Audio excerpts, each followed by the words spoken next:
Good afternoon, good evening, or good morning, depending on where you are in the world. We'd like to introduce you to two articles of mine. And before I do that, we'd like to let you know this is for review, educational, and informational purposes. It's not to take the credit for the intellectual property of the article. Full credit to the intellectual property of the article goes to the publisher, which in this case is Tom's Hardware. A story by Matthew Conister. Headline reads, Test processor with new thermal transistor cools chip without moving parts. And here you can see a picture of it. Copyright J's 2 cents. And the J's is with a Z, not an S. Slash YouTube AMD.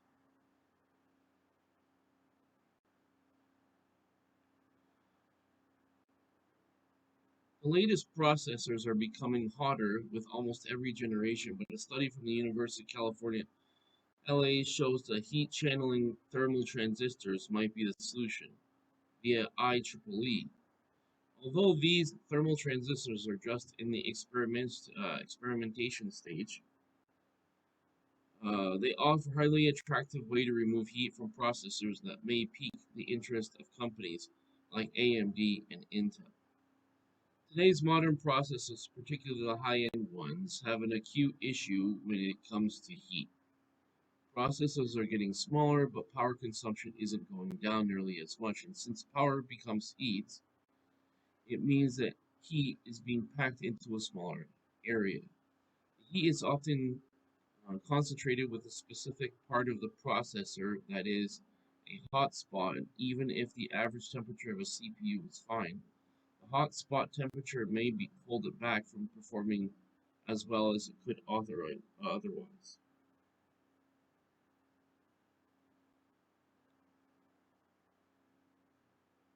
These new thermal transistors essentially channel the heat through the rest of the processor via the use of the electrical field, spreading out the heat evenly. The design innovation that made this possible was a molecule thin layer of molecules that became thermally conductive when charged with electricity. Thermal transistors could move the heat from a hot spot, often in the cores, to a cooler part of the chip.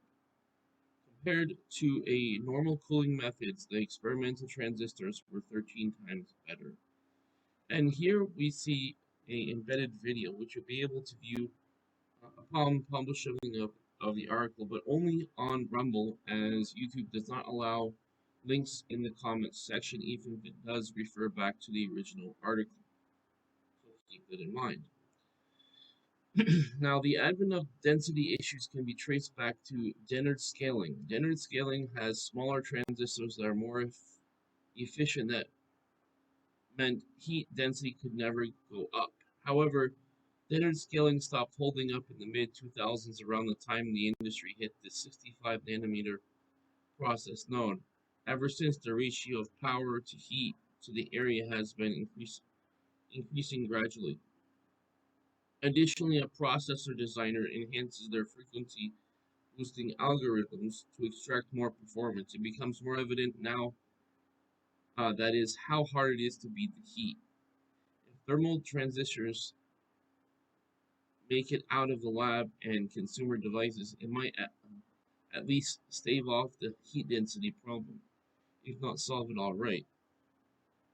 Otherwise, the more exotic versions of the traditional cooling methods might be necessary, like immersion cooling.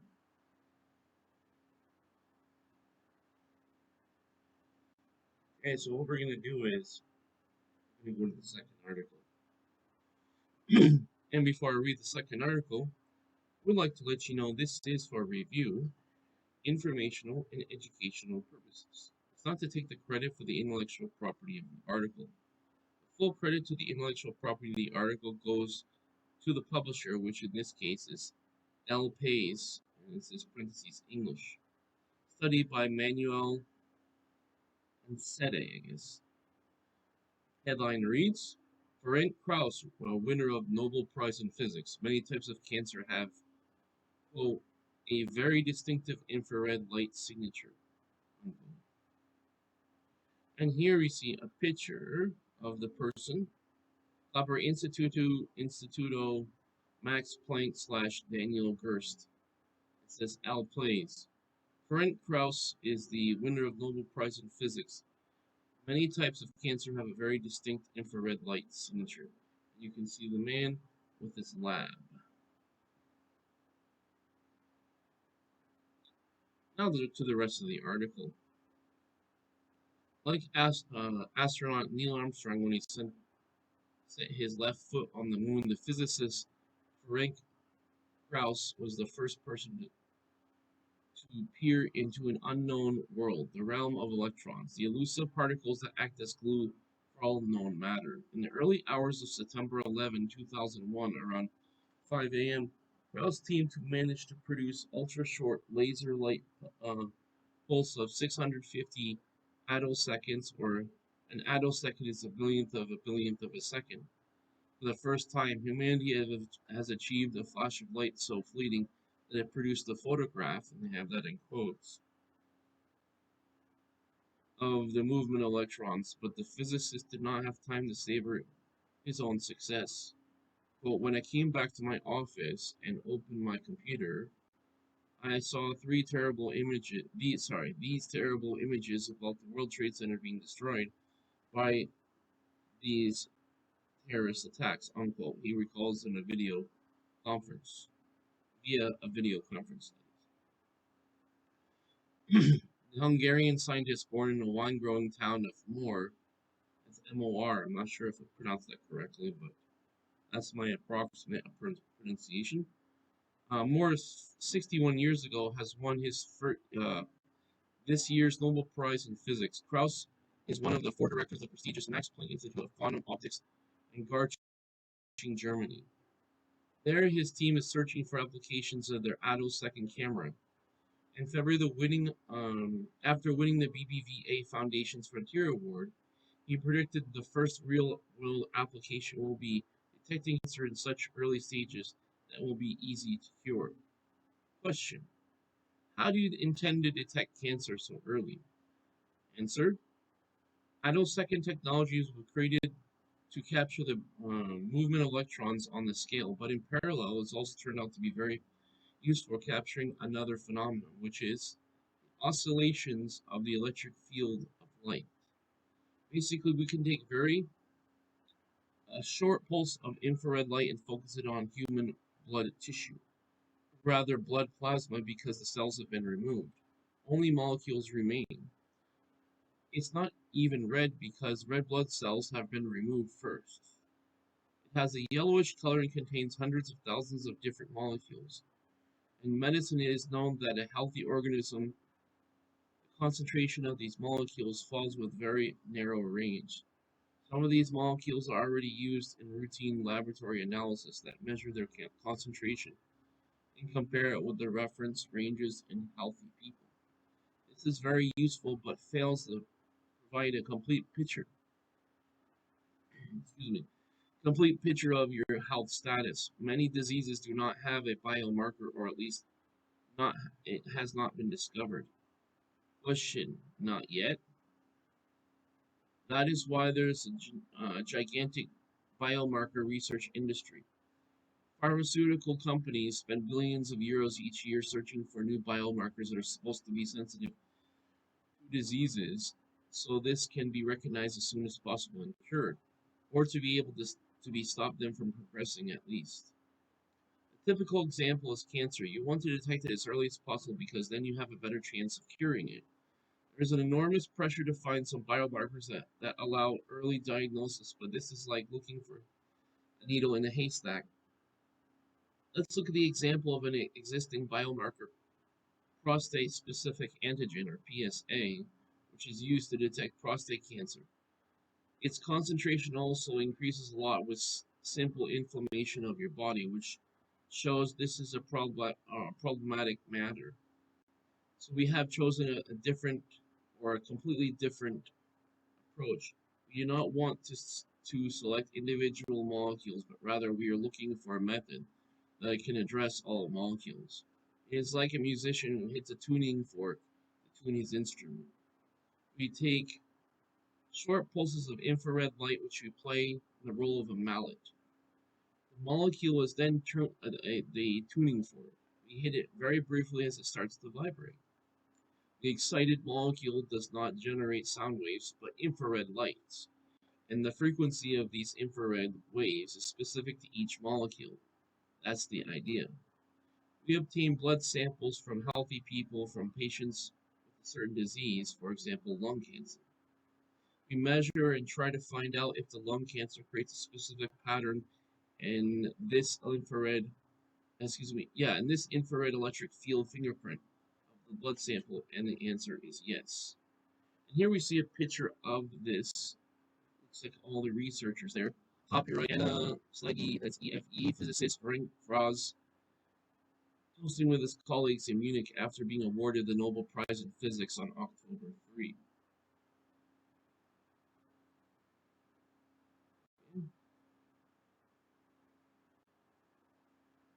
Let's see how far we go with this. Not too far. I didn't want to just make this long thing. Question: how reliable is it? The signal is quite significant. That's why we think we discovered a very promising way to detect lung cancer. And not only in stage 4 of the tumor, but where there's no longer opportunities to save you when it is being diagnosed now in most cases. That stage is basically a death sentence. Half of lung cancer diagnoses in the world are stage 4, so every year a million people learn that they only have one more year to live. The goal is to detect the tumor early in phases 1 or 2, or at least in phase 3, which has not yet been spread throughout your brain, your bones, and throughout your body. With our method, we can detect lung cancer with an efficiency of 90% in phase 4, 75% in phase 2, 56% in phase 1. There is still room for improvement, but we see very clear signs that allow us to optimize the method. We have also investigated 7 other types of cancer, such as breast, prostate, bladder, and colon. In all of them, we've been able to detect a very distinctive infrared light signature. When might the right application arrive? There is still a long way to go. First of all, we have to validate this method. So far, we have carried a test of 500 samples from patients and another 1,000 from healthy people. The method seems effective and promising, but reach clinical applications, you need to validate many thousands of samples. We need years to obtain them because most diagnoses are made in phase 4. People do not go to the doctor before because they did not have symptoms. And if there's no diagnosis, there are no samples to validate our method. We are forming an alliance with the main hospital centers in Germany to try to obtain thousands of samples from lung cancer patients. We'll need another 5 years to do so. 5 years or so. When we talk about electrons, everyone thinks of electronic devices, but human beings are also part electrons. Yes, electrons play an absolutely crucial role in our lives biologically and technologically. Electrons electrons act by gluing atoms together to form molecules, and molecules like proteins, are the smallest functional units of every living organism. We know that any change in the structure of the basic building blocks of life can have very serious consequences, leading to dangerous diseases such as cancer.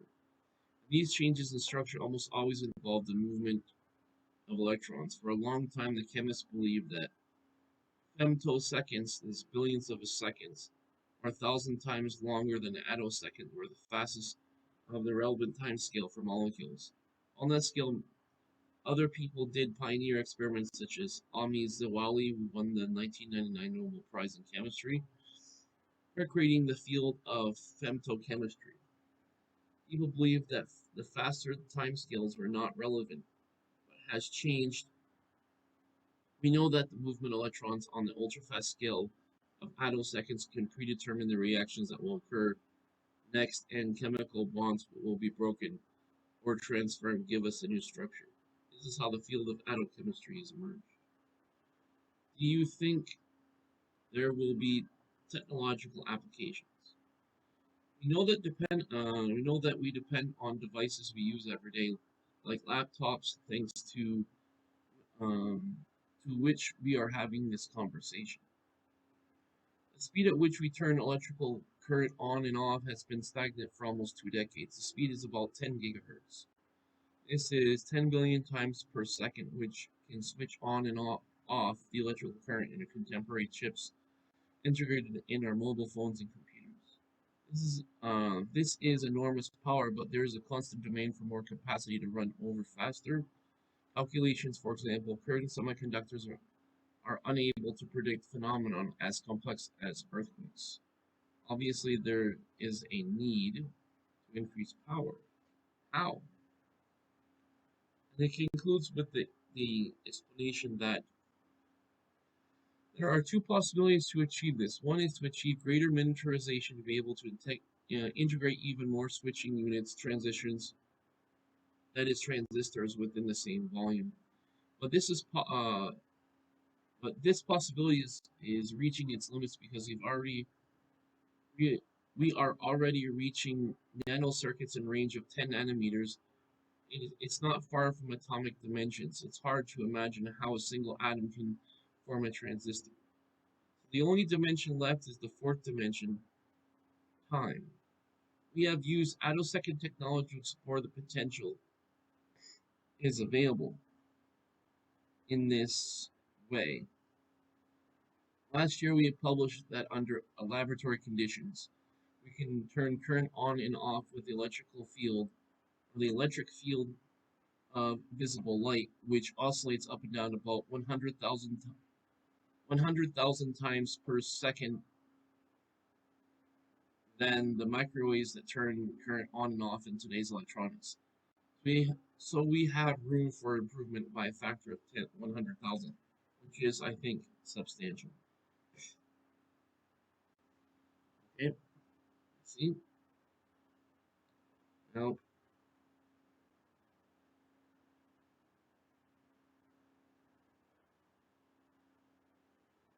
I'd like to conclude by posing. Well, I'd like to pose a question to you. What do you think of these two articles? Namely, the first article being processor with new thermal transistor will chip without moving parts. Number two, Ferenc Krausz is the winner of Nobel Prize in Physics. Many types of cancer have a quote very distinctive infrared light signature unquote. Are these relevant? Are these interesting? What do you think of these articles? You're welcome to give your opinion in the comments below. Just keep in mind there's two strict ground rules that must be followed.